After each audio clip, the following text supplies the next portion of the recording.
ay pamamatnupan ang sino'y aking nagkakalat sa araw at oras. Magsusunod ang bawat isa. Sa bawat kong tinawag, pinili at pinila mula sa mga deserto hanggang sa mga nagpatatas na huling patanggap sa aking bagong tapanan. Gaano na nga ba kadakita ang pag-ibig na naibibigay ninyo sa inyo? Gaano na nga ba katapat ang pag-ibig na inyong isa sa pamumuhay? Ang bawat isang pinag-ahalian ng dakilang pag-ibig ay hindi gumagawa ng masama kaisipan. Ang nagtataglay ng dakilang pag-ibig ay ang taong nag-aalay ng kanyang sarili upang tukuyin ang batas pag-ibig. Handa ng bawat isa sa inyong mga mapatutunayan ninyo at madarama ninyo sa inyong sarili kung dakila na ang pag-ibig na inyong naisa sa pamumuhay. Ang dakilang pag-ibig ay hindi nangyayari. Ang dakilang pag-ibig ay hindi nagtatang. Ang dakilang pag-ibig ay nagbibigay ng mabuting bagay sa mabuti at sa masama. Ngunit kung ang sino man sa inyo, saserdote man o mananampalataya,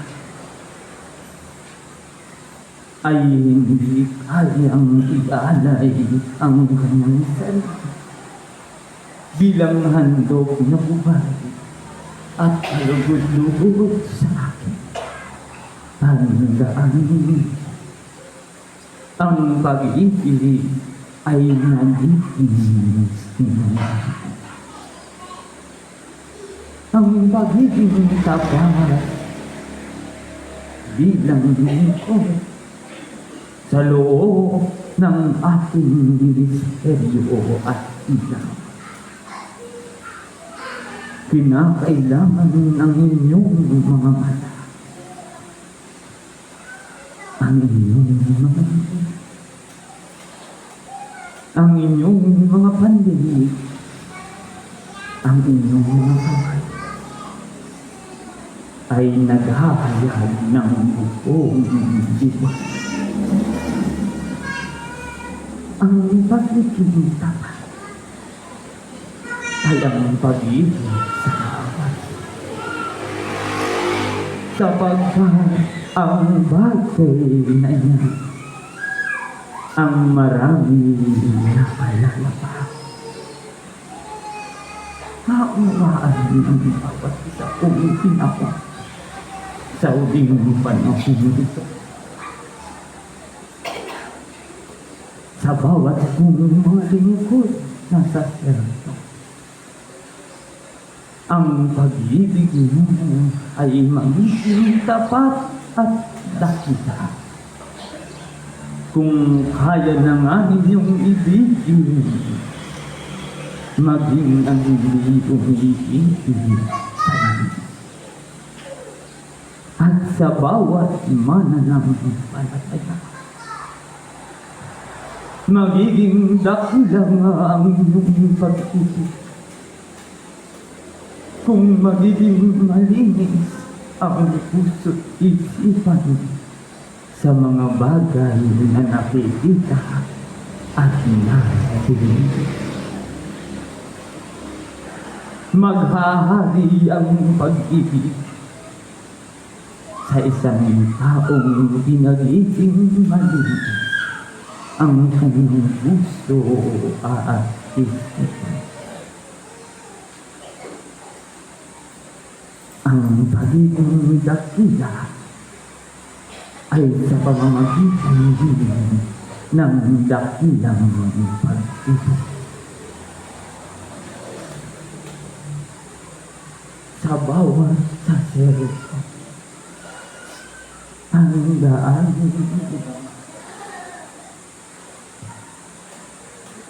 marami ang dumarating, ngunit marami din ang umaalis. Maaaring mayroong di nakauunawa, ngunit maaaring may nagkukulang. Maaaring may nagmabalagin, maaaring may nagmamatuloy. Pagkatatabihan mga anak, pakaibigin ang inyong kawan. Ang dakilang pag-ibig ay ang paggamit ng bawat susi sa mga nakasaratong bintang, sa lahat ng pagkakaroon. Ang pagiging matuwid ay hindi sa pamamagitan ng lumalabas lamang sa Diyos. Ang pagiging matuwid ay sa pamamagitan ng pagsunod sa batas panlinis. Sapagat iyan ang dakilang pag-ibig na maaari ninyong ialay sa inyong kawan na nasa inyong harapan. At sa bawat mana, magiging dakilan ang inyong pag-ibig. Madarama ninyo ang inyong pagiging anak ng mundo. Kung sa pamamagitan ng inyong pakikinig, tunay nga ang pagpapakumbaba sa pagtanggap ng mabuting balita. Sapagkat ang kapakumbabaan ay ang dakilang pag-ibig na may pakikita ninyo habang kayo'y nakikinig. Ang lahat ng bagay na ay dakilang pag-ibig na iniaalay ko sa bawat isa sa inyo. Kaya't kayong mga tinawag sa huling panahon ito, ibahagi ninyo ang dakilang pag-ibig na dapat ay naghahari sa inyo. Ang katagumpayan ng isa ay magiging kaninginan para sa nakakikita. Ngunit ang kadiliman ng isa ay maaaring magpabagsak ng nakararang. Tandaan ninyong mga anak, ang pagpapadama at pagsasapamuhay ng dakilang pag-ibig ay hindi nababatay sa kung gaano kalinis ang inyong kasuotan. Hindi nababatay sa kung gaano kalinis ng inyong kasuotan. Ito'y nababatay sa kung gaano ring kadakila ng inyong puso. akong Diyos ay dakila. Kaya't ang bawat isa sa inyo ay gumanap ng ayon sa tinatawag ng dakila. Ang santuan dito'y ihahayag ang aking kaninina.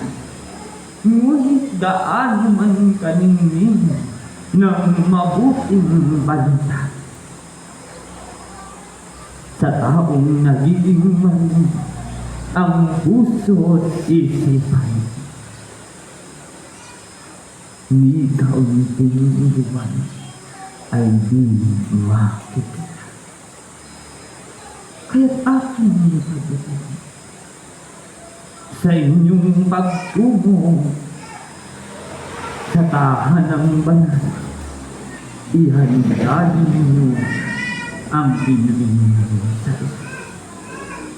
Paglinisin at buksan ang inyong mga pandinig, ang isip at ang puso, upang ang liwanag ay tunay ng tumanglaw sa bawat isa sa inyo.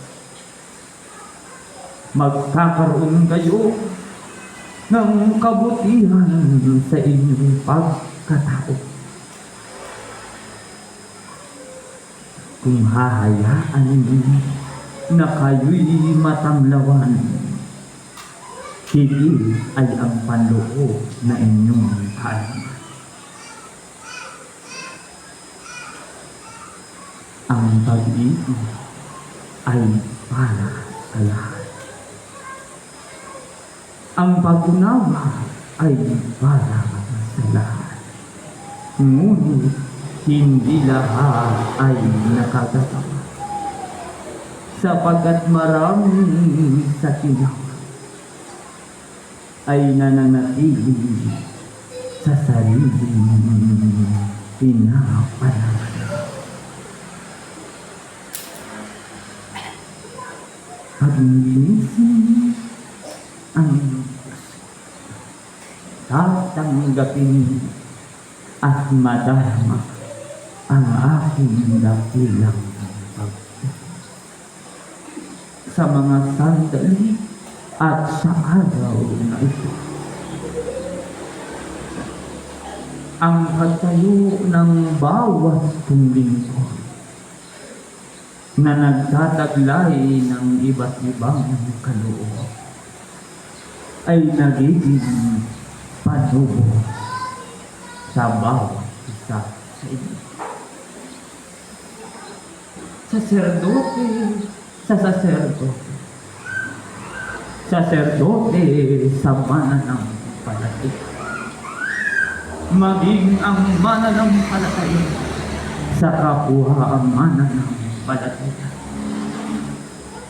Tandaan mo mga anak, lahat ay hayag sa akin.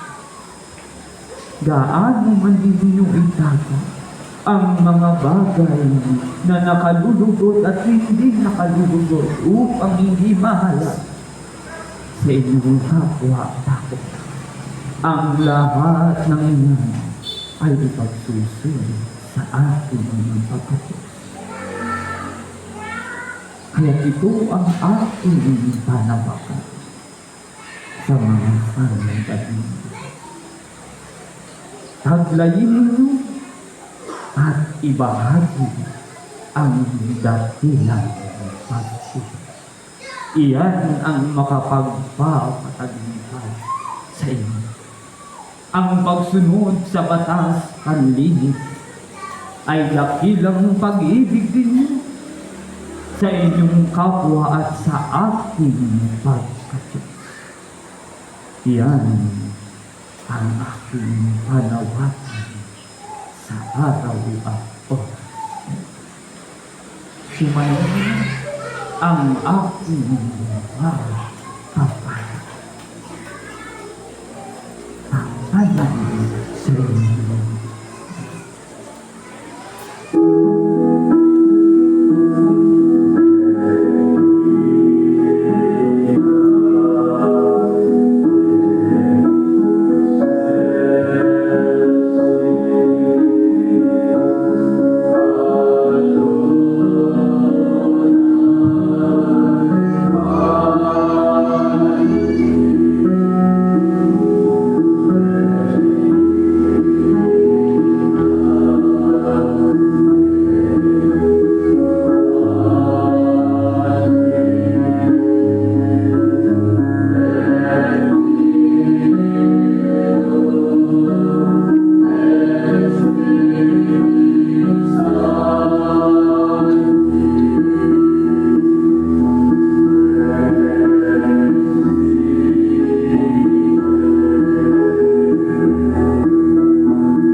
ang karagdagang araw na ipagkakalo ang liwanag ng ating salita ay ating ibinubuhos para sa iyo.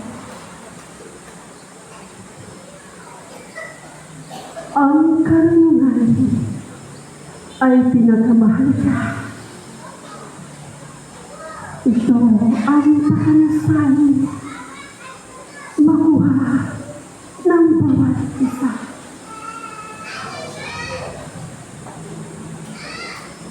Sapagkat sa inyong pagdinig ng aking mga salita, mga turo at aral, kayo ay nagkakagin ng karunungan at kaalaman mula sa Diyos. Ang karunungan ay ang paggamit ng kaalaman, ng karanasan, at malalim na pag-unawa ukol sa mga bagay-bagay upang makagawa ng mabuti at may habag na paghatol. Ang kaalaman ay ang pagtuklas ng mga katotohanan, at ang karunungan ay ang pagtuklas kung paano, kailan, at bakit gagamitin ang natutunang kaalaman para sa higit na kabutihan. Mga anak, kung ang sinuman sa inyo ay kulang sa karunungan, kayo'y humingi sa Diyos. Kayo'y manalangin sa akin, bagong pangalan, Amang Iskapus, upang kayo ay aking tutugunin na kung ano ang kulang na nasa inyo ay aking pupunuan, at nang magkaroon kayo ng kabuuan. Sapagkat akong Diyos ay nagpapala para sa lahat ng aking mga anak na sa akin ay patuloy na tumatanggap at kumikilala, sumasamba sa lahat ng oras.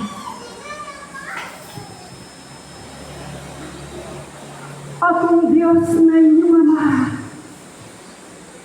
ang nagkakaloob ng karunungan,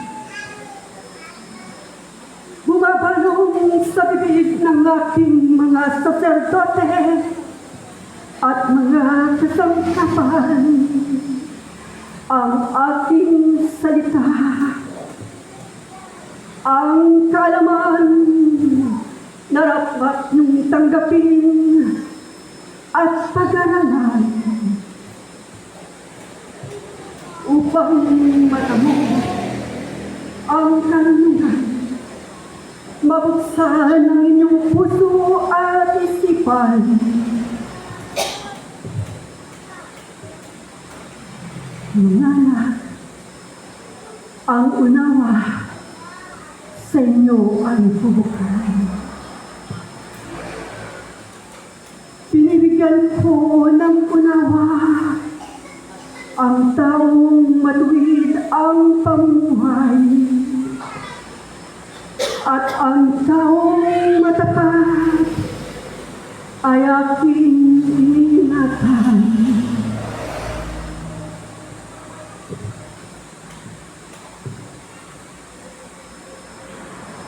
Binabantayan ko ang daan ng katarungan, at bawat lakad ng aking mga lingkod ay aking sinusubaybayan. Ipinagkakaloob ko ang aking gabay at pamamatnuban upang sila ay maligtas sa lahat ng kapamakan. Kaya mga anak, magpatuloy kayo sa inyong pag-aaral upang inyong maunawaan ang katuwiran at katarungan at inyong susundan ang landas ng kabanalan. Lalawak ang karunungang matatanim sa isipan at madarama ang kaligayahang dulot nito sa alamang. Ang karunungang natamo sa inyo ay mag-iingat, ang unawa maglilihis sa liku-likong landas. Mga anak, kung ang sino man sa inyo ay magsasabing siya ay marunong na at nakakaunawa, ipakita niya ito sa pamamagitan ng wastong pamumuhay na bunga ng kapakumbabaan at karunungan. Ngunit kung naghahari sa puso ng tao ay hindi at makasariling hangarin, huwag ninyo itong ipagmalaki at huwag ikaila ang katotohanan, sapagkat ang ganitong karunungan ay hindi galing sa langit, bagkus makalupa, makalaman, at mula sa diablo. Ngunit ang may karunungan mula sa Diyos, una sa lahat ay malinis ang pamumuhay.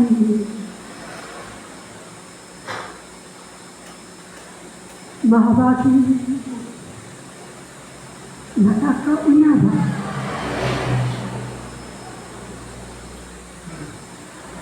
matulungin sa kapwa, mapagbigay,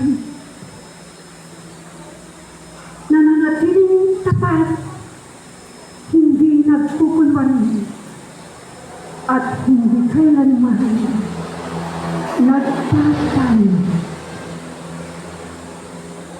Mga anak, dakila ang Diyos na umibig sa sanlibutan, na aking ipinagkaloob ang aking bugtong na anak. Nilikha ko ang aking katawang laman sa pamamagitan ng aking kapangyarihan. Mula kay Birhing Maria ay niluwalang sanggol na lalaki, ang Mesiyas, ang Panginoong Hesus na inyong tinawag. Si Jesus ang daan, ang katotohanan at ang buhay. Walang makararating sama maliban na magdaraan sa anak, sapagkat siyang walan dito sa sanlibutan. Sa lahat ng aking tinawag dito sa daigdig, si Kristo Jesus, ang aking kapangyarihan at karunungan ng Diyos. Kaya mga anak, maging matatag ang bawat isa. Tularan ninyo ang pamumuhay ni Kristo Jesus upang kayong lahat ay magtagumpay sa laban ng buhay sa wakas ng panahon. Kampihin niyo ang aking dilata at pagpapay